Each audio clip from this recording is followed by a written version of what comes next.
जय हिंद। जैसे 3 सालों से सेना भर्ती रैली और एग्जाम रुका हुआ है, उसके बीच में तमाम खबर आज जानने की कोशिश करेंगे और जानने की कोशिश करेंगे कि क्यों हमारी एग्जाम रुकी हुई है।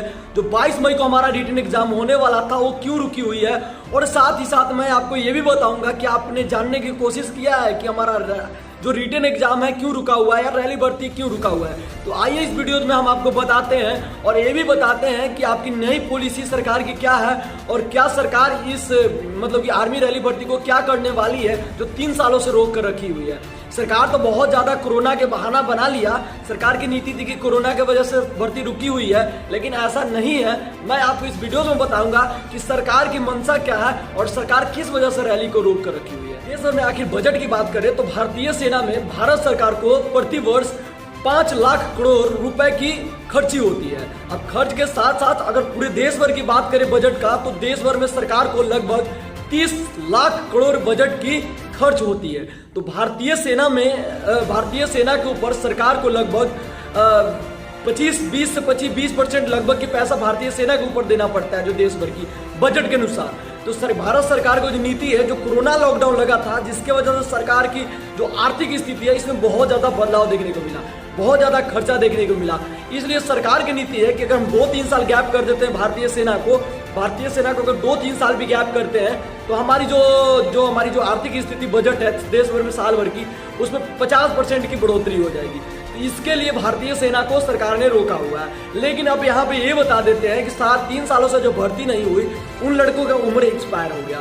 तो एक्सपायर के लेकर के सरकार के मन में क्या चल रही है और आर्मी रिटन एग्जाम कब होने वाली है। 22 तारीख तो बीतने वाली है, आखिर कब होगी एग्जाम और क्या नया देखने को मिलेगा, चलिए बताते हैं। मिले प्रेस कॉन्फ्रेंस के रिपोर्ट के मुताबिक सरकार, हमारे जो रक्षा मंत्री राजनाथ सिंह है, उन्होंने कहा कि कोरोना की वजह से भर्तियां रुकी हुई है, भर्तियां प्रतिबंधित नहीं है, कोरोना जब भी खत्म हो जाता है तो हम भर्ती रिटर्न कर देंगे। तो सबसे पहला बात, कोरोना अभी फिलहाल खत्म हो चुकी है, देश भर में लगभग कोरोना खत्म है। कहीं भी देखो तो मास्क नहीं है, हर जगह कोरोना खत्म हुए है। हाँ, सारे एग्जाम हो रहे हैं, सारे रैली भर्ती हो रही है फिलहाल आर्मी को छोड़ करके।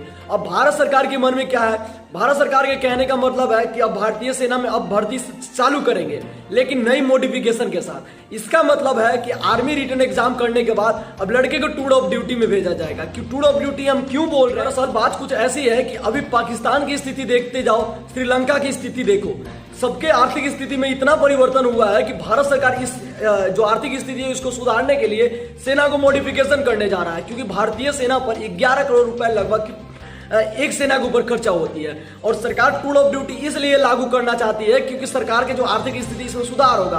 प्रति सेना के ऊपर 70 से 80 लाख रुपए खर्चा होगा, फिर उसको प्राइवेट सेक्टर में भेज दिया जाएगा।